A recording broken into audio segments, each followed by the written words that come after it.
morning, everyone. Welcome to FBC Radio Live. It's Friday. It's March the 5th. End of the week. First week in March. What a great week it has been. Been a lot of stuff we've had fun talking about. And you know what? Hey, we're going to do it a little bit more today. We got about 49 minutes for the show. We got on a little late today. You know, hey, that's how it goes. Sometimes you got to just make do with what you got. 9:10 start time, but we got plenty to talk about, plenty to fill up these 49 minutes. So I'm not going to waste any more time. I'm going to bring in, that's right, he's the guy who really carries the show, Mike Debate. Mike, what's up? La la la. Thank you, buddy. Thank you for the introduction. Friday, March 5th. We're closing out the week in style here on FBC Radio Live. Always a lot to talk about, always a lot of fun things, and, you know, definitely some good stuff coming. So, it's without further ado, let's get down to it. 626-310-8882. Give us a call. It's Friday. Let's talk to you. We want to hear the fans. We want to talk to the fans. If you have any things you want to talk about, any comments you want to make, because we're going to kind of be bouncing all over the place. I watched over this past week. It was very quick, very brief docu. I always try to, watch whatever pops up on Netflix or whatever. I'm kind of a documentary junkie, but I watched Murder Among the Mormons, my friend, and this is something I never knew about. I mean, I don't know much about the religion or much of the history.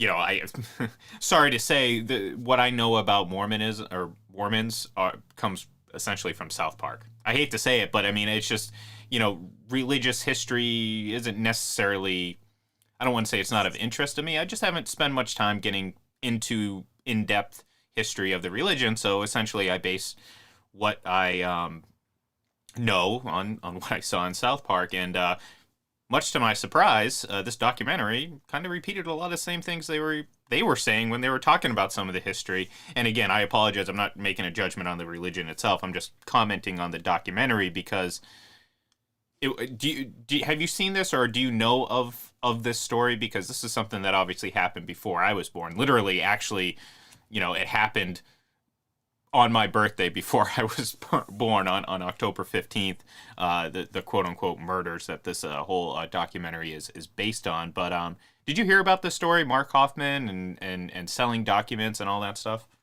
I have heard about it. Okay. I've definitely heard about it. I haven't seen I have not seen the documentary yet, so I can't really comment to that. But when it comes to counterfeit, forgery, things like that, I mean, this story does have a lot of intrigue, and it doesn't surprise me that this would have come to the forefront, and that it would be a popular documentary. So at this point, until I've seen it, I can't really comment toward it. But I do know of the story. And it was absolutely a black mark on the Latter-day Saints movement for quite a while. So it's tough to speak to without having seen it. I mean, what do they go into the history, or is this purely just sort of the documentary on the murders, or do they go into a lot of the history behind it, or what happened with Hoffman? Because I know there's a lot to the story that doesn't just center around the murders themselves. That there's a lot more under the surface. I don't know how much detail it goes into. They do a pretty good job. They kind of a very classic documentary bait and switch sort of. Not necessarily. It's not like they're trying to conceal it, but they started off with a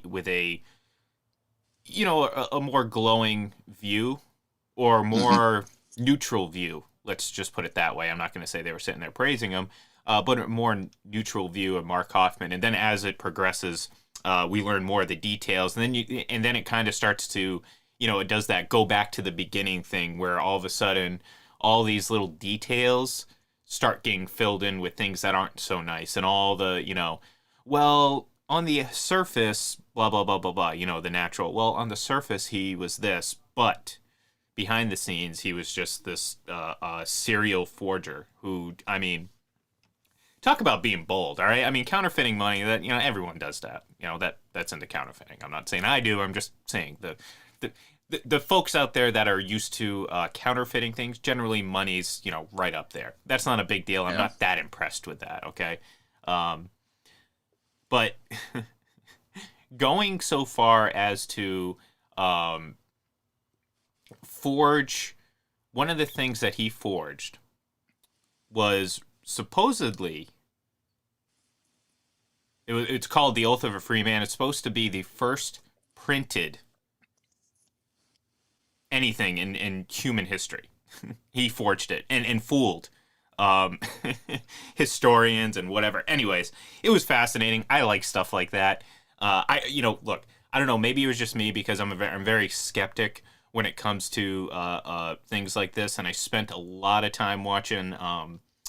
What was that show on CNBC? American Greed. I love that. It talks about fraud and embezzlement and Ponzi schemes and all that stuff. I love that stuff. It's fascinating because, from the very beginning, I'm like, are these people really stupid enough to think they're going to get away with this? you know? Like, eventually, I mean, every Ponzi scheme starts the same way, Mike. It's like, oh, this is a great idea that's never going to backfire. But it always ends the same way, too, because guess what? Eventually, that house of cards just comes crumbling down, and it's as sure as anything. And that's why, honestly, I loved watching that show, because I loved watching the build-up, the arrogance, and the audacity that these people all had. And then the inevitable fall was always fantastic, and I loved it. So I apologize if anyone out there has committed massive fraud. I don't mean to offend you, but I enjoy watching people get their comeuppance. Absolutely, without any question. I mean, it's always interesting watching things like that. One of my favorite movies that I love to watch, and this is based on a true story as well, embellished a little bit, but based on a true story, is Catch Me If You Can. Mm-hmm. The story of Frank Abagnale, who was a notorious forger. All right, his forgery, again, like you said, was a little more benign than what Hoffman got into. There was, obviously there was murder and things of that nature that accompanied him. But you look at what some of these people are able to do, how they're able to be chameleons, not just in their own disguise, but also be able to forge documents, be able to forge signatures. Hoffman himself had forged several signatures from so many historical figures, Abe from Lincoln. The signers of the signers of the Declaration of Independence, going back years and years into into things of that nature. It really is remarkable, the detail that they're able to put into it, and it almost makes you wonder, like, and that was the case in Abagnale. He had the chance to redeem himself and actually work for the government and help to catch the very people that he was. Mm-hmm. But so many people, you look at this and you say, why can't they put this type of ingenuity or this type of expertise to good use, rather than have it be for something negative? But the allure of money will always do that to people. So you've piqued my interest. I definitely want to check this out. It's to good. be honest with you, I haven't thought about it in years, and we've touched upon it in college classes and things like that I've taken, so I'm familiar with it. But I really would like to get to know more about it, because my knowledge of it is very vague, and this sounds like something that would really intrigue me. I love stuff like this. So. It's good. Good stuff. And it's quick too. I think it's only 3 episodes, so it's not like, how some of these documentaries, they're 6 episodes, and they're they're fascinating. I'll get sucked into any single one of them. And some are good, some are bad, some are okay. I recently watched the Hotel Cecil one about the murder. It had potential, but I kind of got a kick out of how they these new age documentaries, especially the murder mystery ones, especially cases that linger. They incorporate what they have dubbed internet sleuths, which are basically people that just sit on the so far I'm describing myself, but people just that sit on the computer and just are enamored with stuff like this, which, look, I'm guilty of doing stuff like this. I mean, I haven't gone as far as joining message groups and becoming involved in cases and stuff like that, but, I much like a lot of people, crave information. You want to know why. You want to know why this person did it, who they did it to, and I mean, as morbid and as crazy as it sounds, you want to know. It's human nature. You crave that. So these internet sleuths, as they call them, play various different roles. So I think we talked about this a while back when it came out. I think it came out over the summer or whatever. I can't remember. But it was the cat one, the cat documentary, where this guy tortured this cat, and it eventually led to some crazy murder case or whatever. But it was primarily pushed by people on the internet, and that got involved and really pushed the case. So again, that was a case of those quote unquote internet sleuths, and some of them are turn out to be professionals or investigators or whatever. They actually served a purpose in this documentary that I watched about the hotel in Los Angeles. Uh, they literally did nothing. Like the entire documentary, it made it seem like they were going to be involved with the story, that they were going to play some crucial role in the story. But at the end of the day, they were just almost like filler because like they did nothing. They just read stories on the internet, got all worked up. And this is a great example of how people, even with good intentions, they are blind to contradictory evidence or contradictory thoughts because they get so enamored with this idea that they have to follow through. They have to keep going at it. Well, in this case, all these people were convinced this young lady was murdered. Turns out it was ruled an accidental death. Everything ended up turning out to be that way. Well, in the process, they accused an innocent person of committing this murder. He gets attacked on the internet. He gets emailed, the classic, oh, die this, F you this, all that stuff. And at the end of the day, they basically just said, yeah, no, they, these people, they just, they didn't know all the facts, and that's kind of the case in a lot of these. And look, we can relate this to sports. Because I was thinking about it watching this, I'm like, man, imagine if we had, let's just say we had a Deflategate documentary, Mike. I know. I'm bringing up Deflategate. I apologize. We had a Deflategate documentary, and then it was done in the style of these Netflix documentaries, where they incorporate quote-unquote internet sleuths. And I'm thinking primarily of the anti-Brady internet sleuths and the nonsense. So, I'm thinking about cutaways to these people being interviewed in back rooms or whatever, talking about their thought process. Well, obviously... You actually want to give these idiots more airtime than they've already had? Well, maybe it's a form of self-torture. Maybe I'm trying to repent for something. I don't know.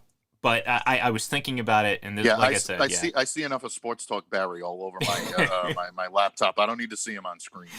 Yeah, well, I don't. Yeah, well, that's again. Part of me is just fascinated with stuff like that, but I don't know. I don't know why we got down this rabbit hole, but I was thinking about that. No, but I think it is good though. I mean, like all different kinds of like internet sleuthing is something to me that is really, it's such a double-edged sword because you really have people that are extremely savvy when it comes to being able to find details, search for details, be able to pick up on details that the average person can't do. It is a skill that not everybody has, and not everybody who's in that business is in that line of business. Sometimes there are people that have chosen different professions for any reason, but they have a passion for stuff like this and it can be found. I think that's really interesting. And then you have people that will search the internet for anything that they can try to find to support what they believe, and you're going to find them too. That's where the double-edged sword comes in. But no, I think you make an interesting point, and I love going down rabbit holes of documentaries and things like that. I'm very big into historical documentaries and things of that nature. Learning more about actual events like it's like the stuff that you've described, events in history, big time events in history that maybe there were things that happened behind the scenes that you weren't aware of, or things like we had talked about the Challenger explosion last month, a couple of months ago, and we had talked about the documentaries that had come out on that, and learning so much about behind the scenes and how this mission almost seemed like it was doomed, months, even years in advance of the planning of it. But nobody really catered to that. Nobody really thought about that. It was just keep going, keep going. Titanic lore is something that a lot of people are very, very interested in. Our good friend Terry Bay, Giaponti fan on Twitter, is a very big Titanic historian, and she's informed me of things I thought I knew a lot about it, and she's informed me of things that I never knew were the case. So Yeah, I do like this, and I think that's this type of rabbit hole can be interesting when you go down it and see everything that's led up to a certain event, and then you have things like this, like true crime. I think that's why some of these shows are so intriguing to people, and Mhm. and things of that nature, because you really get a chance to get not only into the mind of the criminal, but also how those that are charged with catching them Yeah. really have to get into their mind and still remain in their own, and that to me is really fascinating. They can be character studies at Hmm. the same time as being historical Well, documentaries. well, So especially no, when good you, stuff. I'm glad you especially, did this morning. well, yeah, I got to do something, right? We got to fill an hour every day. We got we got to figure some things out. Um, no, and look, I like when they bring players from both sides, into those interviews and stuff like that. I sit there and I'm like, the Jeff eating popcorn. I'm just like, all right, keep it coming. Come on, I want to see the tension. I want to see the hate.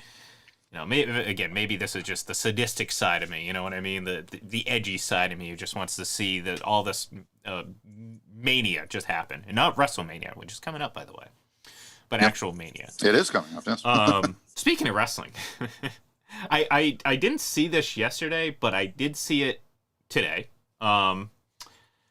Apparently, Mike, one Mister Shaquille O'Neal had an appearance recently in a AEW event, and well, let's give it a listen. Ooh, big swing and a miss, and Cody with the poke in the eyes. Now Cody on the top. Oh my God in heaven! Good God Almighty! The tables are everywhere. People are shattered. It's incredible. This crowd's gone wild. Holy hell! Well, first of all, it's great to hear good old JR. I love Jim Ross. Second, that was Shaq being cross-bodied through a table. He was standing on the outside rope, and whoever it was, I apologize. I haven't followed AEW or wrestling for regularly for quite some time, so I'm not the authority on the names during the event. But perhaps Joel will be able to inform us. He might know actually. But I thought that was funny, and I was like, you know what? It makes me think about some of the former sports stars that turned wrestlers or made wrestling appearances. What were some of your favorites? I mean, we could talk obviously Rob Gronkowski not too long ago, his little football hiatus, being 24/7 champ. Go back to let's see, Mike Tyson. Actually, it was just the other day. It was the anniversary of him joining D-Generation X, so kind of relevant there. What say you, Mike? What were some of your favorite celebrity appearances or athlete appearances? It doesn't matter, either or. Nope. Oh, hold on. Hold on, Mike. My fault. Hold on. I kind of screwed things up here, so I'm just gonna ramble on here just a minute while I try to fix this problem. Oh man, this is what happens when you're on live and you screw up the audio. Okay, here we go. All right, Mike. Sorry about that. I had the. I have returned. You have No, returned. No, I have returned. I apologize. No, We're I morons. kind of figured. Yes, exactly. Amalgamated Association of Morons, local 6 Yeah. 7/8, folks. No, that was all on no, me. I apologize. Yeah, My apologies. It is no problem. I kind of figured something was up when I kept saying my favorite was Tyson, and you kept talking over me. And I was like, damn it. So Well, your volume kind of, was yeah. down, but I still had the clip playing in the background, so it was just an absolute mess of words. So apologies there, but we're good, Mike. The floor is yours, my friend. The floor is mine. Thank you very much. I do appreciate that. No, all kidding aside, folks, Tyson is probably my favorite. It came at the right time. It just came at the time where the WWF needed a shot in the arm, and Tyson provided it for them. I remember how big that was. And right up until he actually showed up, everybody was wondering whether or not he was really going to show up, because I don't know if you remember way back in the day, Tyson was actually supposed to officiate a world title match between Hulk Hogan and Randy Savage. This is going back early 90s. This is right before the Buster Douglas fiasco. Tyson was the heavyweight champion of the world. He was by far the baddest man on the planet. He was just annihilating boxers over and over again. And things started to go badly for Tyson at that point, and he lost to Buster Douglas. And I know a lot of people will know about that. It was, one of the more shocking losses in boxing history. I still remember that being such a huge story. I can only imagine if Twitter were around for that loss, for Tyson's loss to Buster Douglas. But Tyson was supposed to appear in the WWF very shortly after that on Saturday Night's Main Event. After he lost to Douglas, he pulled out. He didn't want any part of it. And they actually had to get Douglas to come in and officiate the event. So I think a lot of people were a little skeptical, at least I was, because of that, watching that as a kid, that he was actually going to show up. But he was great. He came in, a few appearances. And then, of course, the big reveal that he was that he was Team Austin all along. And it was funny to see that in Boston. Great, WrestleMania and Austin's first title run in WWE. So that was one of my favorites. But there are so many of them. I mean, Dennis Rodman joining the NWO was hilarious because it was perfect. It was, who else could you get to join the NWO from the world of professional sports than Rodman? And Rodman was, red hot at that point with the Chicago Bulls and winning championships, and he was all over the place. So him being in the NWO was also really, really good. Karl Malone at one point, got into a WCW ring. Some that weren't so great. We had Jay Leno get in the ring. We had I still don't know what the hell WCW was thinking, giving the belt to David Arquette. I think that was you had to promote what was that movie with him and the boxer-looking guy from Gone in 60 Seconds. That's all I remember. I can't remember his name. He's been in so many movies. But him and Arquette, it had oh god. I got. Was it Ready to Stifler Rumble? Was in that, wasn't he? I think was so. it Sean William Scott? No. Ready to Rumble. That was it. No, it wasn't Sean Williams. I think it was. No, it was. It was a different guy. I'm bringing up the. I'm bringing it. Oh, up you're gonna right go to now. my sources? Yeah. I'm contacting your sources, Mike. They're Johnny on the spot. 5.4 out of 10 on IMDb, 23% on Rotten Tomatoes. It's a lot higher than that really deserves. Scott Conn, that's who it was. Yeah, I know, right? Well, hey, wrestling fans, I'm not gonna pretend like there weren't parts of me that kind of enjoyed that whole thing. Goldberg was in it, DDP. Oliver Pratt, he was the wrestler. That's right. Jimmy King, but in a Scott trailer. Conn, that's right. Yeah, no, it wasn't Sean William Scott. Yeah, they're like the same guy. I mean, one's Joe Pantoliano was in this movie. Here we go. God. Thank you, folks. There we go. As Ian and I read down the IMDb roster of this movie, Sting. Let's see who else is on here. Yeah. Yeah, I was gonna say there's a lot of Rey Mysterio. Ahmet Zappa. Wow, Martin Landau. I mean, talk about screen legend. I mean, he was in movies, for Mr. decades Perfect. and decades. Apparently was in this. He was I don't know. I don't know what he was. Apparently I'm gonna have to go back and watch this movie because I may have to go back. Bam Bam Bigelow was in this. Oh wow. Yeah, okay. Apparently Juventud Guerrero was in this. That's ridiculous. Oh, here we go. Disco Inferno was in this. Nice. Nice. No, I would I haven't seen this movie in a very long time, but I would assume that had something to do with David Arquette being the WCW Yeah, I would definitely champion. assume that. Yeah, I think it's safe to say that now that's it. But yeah, Randy Savage was in this. Yeah, okay, so that's when did this come out? Maybe 2000. Okay, wow, 21 years ago. That's crazy. That is crazy. Yeah. Rose McGowan, Bill Goldberg. Wow. Yeah, Martin Landau. That's yeah. It's like you're reading off all these names, and all of a sudden you read off Martin Landau. It's like, how the hell did that happen? Yeah. Who knows? You know what? Sometimes you can't explain it. David Arquette. Yeah. Look, David Arquette was hot at the time, man. Scream. And hey, you know what? Hey. Yeah, I mean, AOL Time Warner was definitely big time behind this. That was a huge company. They had a lot of people didn't know how crazy David Arquette was at the time. So, I mean, because now over the past 20 years, my memories of David Arquette were basically breakdowns on the Howard Stern show. Yep. So, it's a little bit different than what it used to be. So. That's true. But yeah, okay. So now we've gone down the David Arquette rabbit hole. Let's bring us back to your original question. I don't even know what it Lawrence was. Taylor. Lawrence Oh, Taylor. right, yeah. Athletes and, professional athletes that get in the ring. And, LT Yep. facing, again, Bam Bam Bigelow. He faced him off in Oh, Hartford, Connecticut. how about this one? In WrestleMania. Not a cameo. Brock Lesnar. Athlete Yeah, I mean, you turned could- wrestler. Huh? Exactly. I mean, I Yep. guess you could say that about The Rock, too, because he was a star at University of Miami. You could say that about Kurt Angle. Kurt Angle was an Olympic wrestler. Yeah, okay. I think so- we have to separate Yeah. from cameo to actual turned into a career, because then Yeah. I mean, how many of these wrestlers probably played football or whatever in their past? But we're talking about professional athletes or celebrities. So Jim Neidhart was a running Yep. back for the Kansas City Chiefs for a little while before he jumped back in the ring. A lot of these guys had football backgrounds. made sense. Yeah, Bill Goldberg. Goldberg played for the Atlanta Falcons. Yep. So I mean, there's there are a lot of these guys that have those backgrounds. Yeah, I think we're dealing more with, or at least I think the question is more relevant to cameos.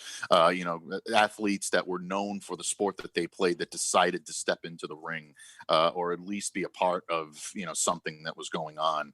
I don't think Tyson ever wrestled in a match. Did he wrestle in a match? I think he might. I think he might have tagged in or anything Didn't like they that. but I have don't think he like ever a got, quote unquote boxing match, or am I don't know. I don't remember. A quick point of that, though, I was for a very long time I regretted not going to that WrestleMania. I wanted to. I don't remember why necessarily I couldn't. It's probably because I was a kid and I didn't have a job. So that's probably a big reason. That'll do it. Yeah, Yep, that'll do do it. Because what we're talking about, WrestleMania 14, so that was 97, 98, something like that, right?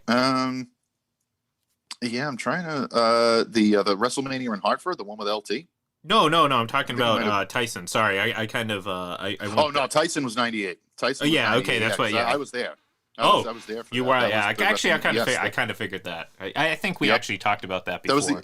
that was the only WrestleMania I've ever been to, which was in Boston. I was supposed to go to Hartford.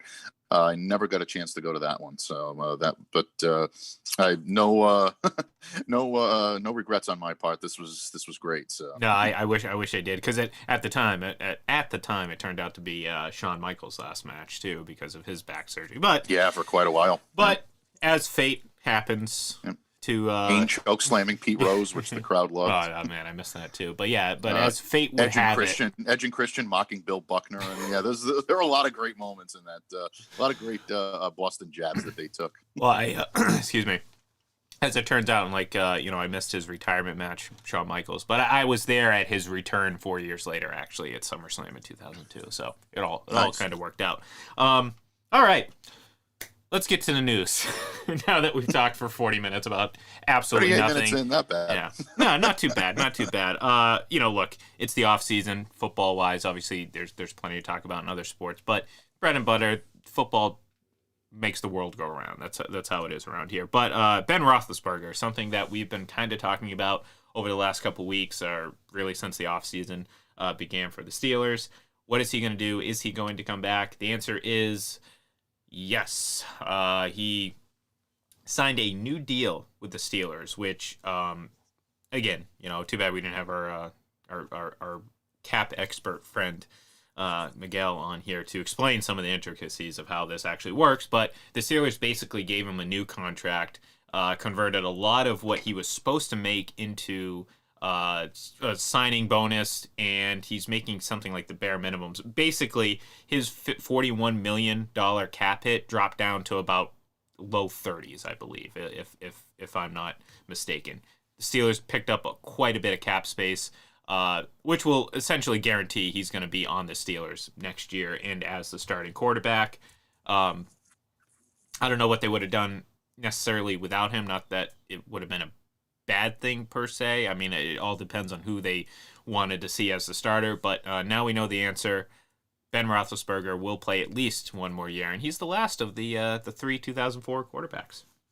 Yeah, absolutely, and It's a move that I guess a lot of people saw coming. Some people didn't. A lot of people thought, Ben might be just, ready to hang it up and he wasn't going to come back. But there was too much money on the table, I Yeah. think, for him to forfeit that. He was going to take a pay cut, no question about it. But I don't think he was going to leave all of that on the table and not be able to cash in on some of it. Ben still has something left in the tank. I think he's proven that. But at the same time, how much does he have left in the tank? Are they going to be able to sustain a full 16-game season and a deep playoff run?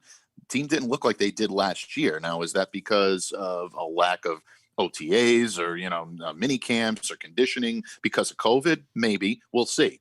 I happen to think that Ben came into this season looking in pretty good shape, and then he kind of tailed off toward the end. So it's going to be interesting to see what happens with him with a full arsenal and a full 16-game season, maybe even a 17-game season. And let's not forget, you're going to have preseason as well this year. I mean, may not suit up for much of that, but it is still going to be a little bit more demanding this year than it was last year. Bottom line, folks, if anybody out there is a little bit confused on what Ben did, basically utilize the signing bonus, the minimum base salary, and the voidable years in his contract to free up about $15 million of cap space for the Pittsburgh Steelers. They desperately needed that. That was a team that was so far up against the cap. They really would have been handcuffed to do any type of business this offseason, especially with the gigantic drop in cap that you saw from year to year. So credit my good buddy Pat's Cap for kind of helping me through this, walking me through it. You mentioned him. Miguel is the Wizard of Benzon, I like to call him whenever I have him on Locked On Patriots. And stay tuned, folks, because Miguel will be on this coming week to get you ready for free agency and everything that you need. He is the best in the business. But essentially, Ben takes a $5 million pay cut this year, drops his salary from $19 million to $14 million. That gives the team a lot of breathing room. And that's something that they really, really needed to do. So where's the other money coming from? Well, Ben's not just leaving it on the table and cutting it for the sake of cutting it or doing it out of the goodness of his own heart. He gets it in the form of a $12.9 million signing bonus. So he's still getting paid. There are 4 voidable years at the end of this contract. Any Patriots fan will remember voidable years with Tom Brady and how they used to extend that and then dole the contract out. And then obviously the void date would come and then they'd either have to work something out or they'd go their separate ways. So it's technically a deal through the 2025 season, voiding after the season. But right now it's about relief right now. It really is kind of a year-to-year deal when you think about it. But for this year, Ben has freed up some cap space for the Steelers. But more important question about it is this the guy that's going to be able to lead you to a Super Bowl berth or a deep playoff run? Because as long as Ben is the quarterback in Pittsburgh, you're giving the indication that you're going for it now. Ben's not in there for the long haul, folks. He doesn't have a lot more years left in it. So if he's going to be your quarterback, you have to think that, Pittsburgh is in a win now mode, at least in their mentality. Now, what do they go out and do with the extra cap space? Can they fill some of the holes and the voids that they've had all season long? That's going to be the big question in Pittsburgh this year. Yeah. And look, I honestly don't think that, I mean, actually, I'm not going to say that now because there's so much between now and the start of the season that's going to happen. Obviously, free agency starts in a couple weeks.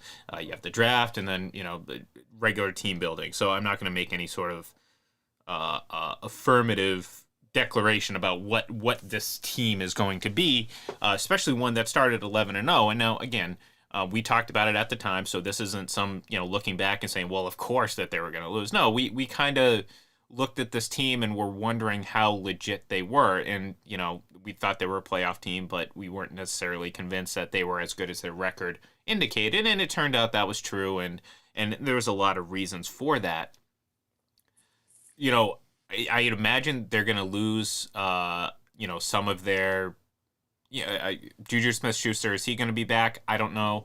What are they going to do at the running back position? Where, how are they going to continue to get better? Because like you said, bringing Ben back, that indicates that you still think that you're in championship contender mode. And I don't think, I think this is Ben's last year. I don't think this is for anything more than just this season. So does that mean the Steelers are going to go out and spend? Is that what they're going to do? Are they going to go, swing for the fences for one more year with Ben Roethlisberger?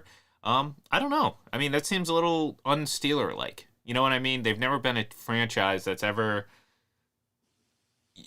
just gone all in. And by that I mean, like, if they don't win this season, they're setting themselves up for just a mess from here on out, and that's just something that we don't see the Steelers deal with. Yeah, no, you really don't. And I mean, it's usually either rebuild or win at all costs, but you usually don't see them paint themselves into a corner. With Ben coming back, I mean, you have to think that this has got to be their main priority. I mean, I don't think he would come back to simply bridge the Steelers to their next generation. If he's coming back, he's looking to win. There's not a whole lot that he has to prove in terms of elongating his career or anything of that nature. So, they have questions. You mentioned Juju. You mentioned some of the issues that they've had offensively. This team looked good at times at certain portions. Sometimes they looked difficult. I think the defense got exposed at times this year. There were times where this team looked as formidable as anybody in the AFC, and then there were times where they looked very vulnerable. And we even talked about maybe them being a little bit of fool's gold when it came to elite teams in the AFC, and ultimately that ended up coming to fruition. So, it's going to be, I'm going to have my sharp eye on Pittsburgh this year in this offseason, watching them try to build a contending team and watching them try to stay in contention. Had a great regular season, or I should say a pretty good regular season in 2020. For a while, they were an undefeated team. Everybody was wondering if they could run the table. We talked about it here on FBC Radio Live. I remember looking at the latter part of their schedule, and we looked at that game against the Washington football team, and both of us thought that they would win that, and that if it was going to happen, it was going to happen against the Colts or maybe against another team like that. But they ended up losing to Washington, and everything unraveled for the Steelers at that point. Mm-hmm. So yeah, they've got some work cut out for them this year. We'll see what Mike Tomlin is able to do. But ultimately, I think the biggest eyes this year are going to be on the Pittsburgh Steelers front office. How do they build now that they have some cap space, now that they have a little bit of breathing room? How are they going to put it to use? And what does that mean for Ben Roethlisberger and this team this year and their ability to contend? Because there are a lot of teams in the AFC that can get the job done. Well, we're let's make some assumptions here. Obviously Ben's back. Let's assume that he's relatively healthy for the season. He gets through the season, all 16 games. Are they the best team in this division? Because I don't know. Even again, I mean, they still have to go through free agency. You still have to go through the draft. And, this is a team that's obviously good drafting and all that. But, I look at the Ravens. I even look at the Browns potentially being a better team than them. Yeah. It's a competitive division. And look, even at 100%, I don't know how much Ben has left. I think he's, I don't know. It's there tough have been because questions about his there have been questions about his longevity and his stamina for the last few years now. This is nothing new. This is not like, all of a sudden Ben was playing at a high level and no one thought that he was going to fall off, and then all of a sudden from one year to the next it just the bottom drops out. There's been a progressive decline with Ben. So I think that's a valid question that you have, to wonder how much he's got left. I think a lot of people are. And even if Steelers fans aren't readily admitting it, I think that there's probably some question in the back of everybody's mind as to what he has left. I wonder how many Steelers fans out there were maybe a little disappointed to hear this news. Yeah. Sometimes you hear about a lot of like big time quarterbacks out there, and all of a sudden, if Ben decides he's going to step away, does that put the Steelers now into the stratosphere of trying to compete for a franchise quarterback that might be available on the open market? Not saying it would have happened, and I'm not saying that there was really any other way that this could have worked out. Like I said, the amount of money that Ben was owed just really it made sense for neither side not to try to work something out. But you have to wonder if maybe at this point, the last year of Ben Roethlisberger's career, if it in fact is what it's going to look like, because you make some interesting points. I think Baltimore and Cleveland right now, I'd probably put ahead of them just at this stage in the game.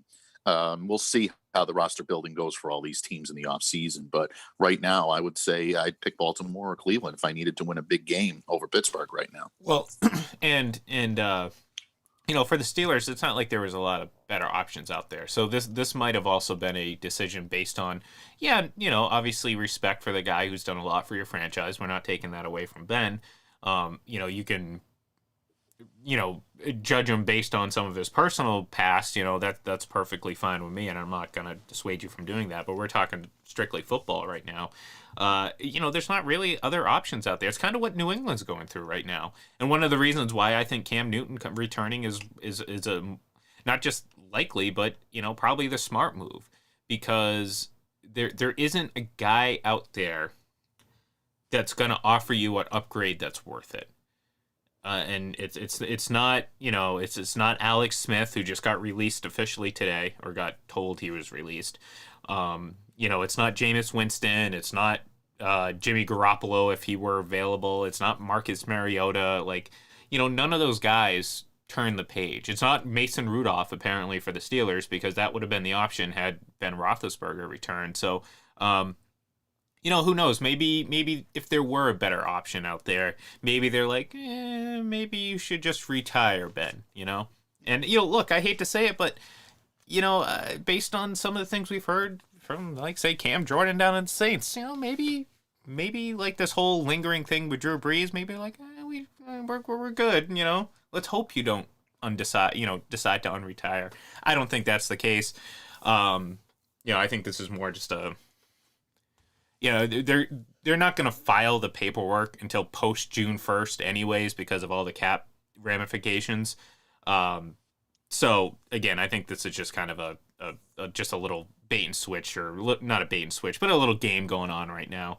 But at the end of the day, I'm not sure that they're eager to have Drew back. And it's not that he's, they don't respect him, but I think they probably say, okay, I don't know if his arm is as good as it was. I don't know if he is as good as he was in the past. Maybe it's best to move on to Jameis or whoever. So I don't know. We'll see. A lot of these questions are going to start being answered here in a couple of weeks, because teams are going to start making moves.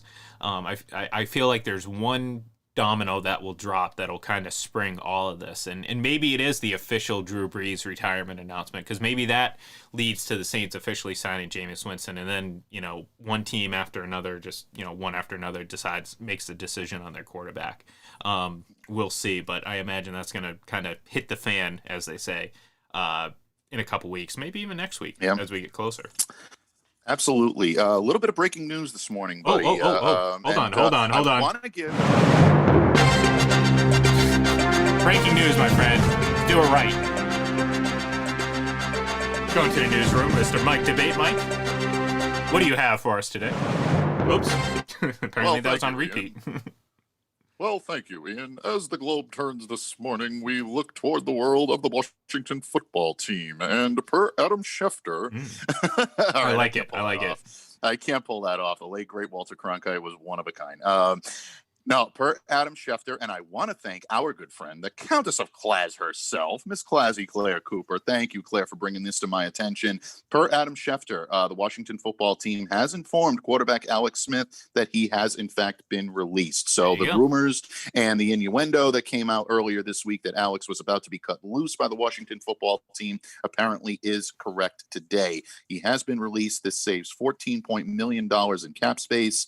I went on record earlier this week by saying that I thought Jacksonville was a good landing spot for him.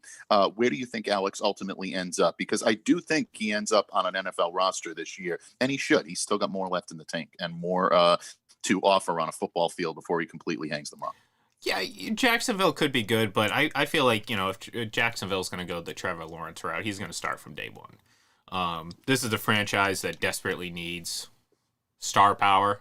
And without question, question. Yeah, if I'm Alex Smith, I'm probably not, because I think he thinks he can still start somewhere.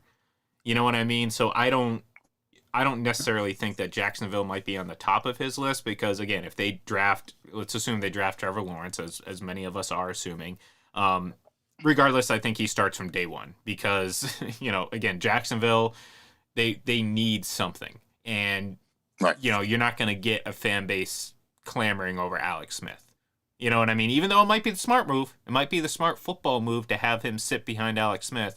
I don't think they're necessarily going to go this route, especially with Urban Meyer as the coach, because again, he's obviously very familiar with the college game. I don't know. It depends. I mean, it really depends. Maybe he lands in Carolina, where he could have a really decent shot of starting, because I think it's very clear by now the Panthers are not sold on Teddy Bridgewater. We brought up New England. Yeah, like I said, I mean, if there is one quarterback other than Cam Newton, I'd be okay with Alex Smith, because again, that would be a very clear indication that he's a bridge guy. And this would potentially open the door for them to draft a quarterback. And look, the Patriots are a team that will sit their rookie quarterback if they happen to draft one high. I'm not saying they will, right, but if they do, they will have no problem sitting them and having Alex Smith play a season, perhaps two, if that's the case. Obviously, I'm not saying that is definitely going to happen, but if the scenario were to play out, I think that's how it would. So, yeah,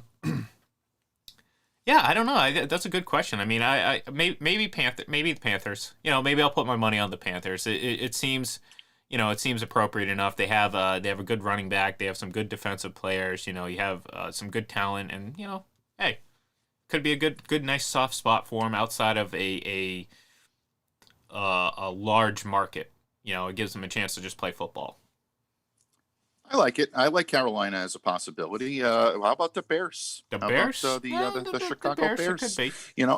If he still feels himself to be a competent starter in this league, and I'm not saying he shouldn't, and believe me, I'm not in any way, any type of information or any type of opinion that I give on Alex Smith being wise to take a deal where he can be a mentor to a younger quarterback or things of that nature doesn't imply that I don't think he still has something left in the tank, folks. What I'm trying to say is I think with everything he's been through, it's probably smart for him to take a deal like that. And I think that would be the best opportunity for him, somewhere where he doesn't have to have the weight of a professional franchise on his shoulders. But if he does feel that he's capable of carrying that load, Chicago is in need of a quarterback right now, and someone with the skill set of Alex Smith, I think, could be very good in that system, assuming that they're going to try to bring back Allen Robinson, and I don't know if that's going to be the case. But here's the question, though. Is Chicago willing to, after a year earlier, trading for and giving Nick Foles a huge extension, are they willing to dive back into the veteran, for lack of a better phrase, has-been quarterback market?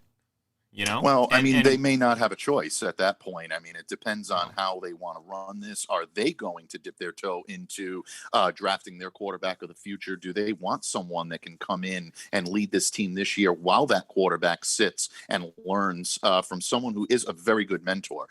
For everything that you talk about with Alex Smith, Patrick Mahomes has always had glowing things to say about Alex Smith when they shared the sideline together and whatnot and things of that nature, and helping him become what he needed to be. So in a lot of ways, I think that he would be a good fit for any type of young quarterback. But if they don't get that young quarterback of the future, they may have no other choice but to go a one-year route, maybe having like a one-year rental on a veteran cheap option, someone that can come in, lead this team, prove what a lot of the other players on the field can do, and then showcase them for future reference. So lot to think about this year. No, for sure. And I personally think that Chicago's probably holding out to see how this Russell Wilson situation plays out, which as they should. That should be their first option. As they should, no and as we are as well, because that's something that's certainly going to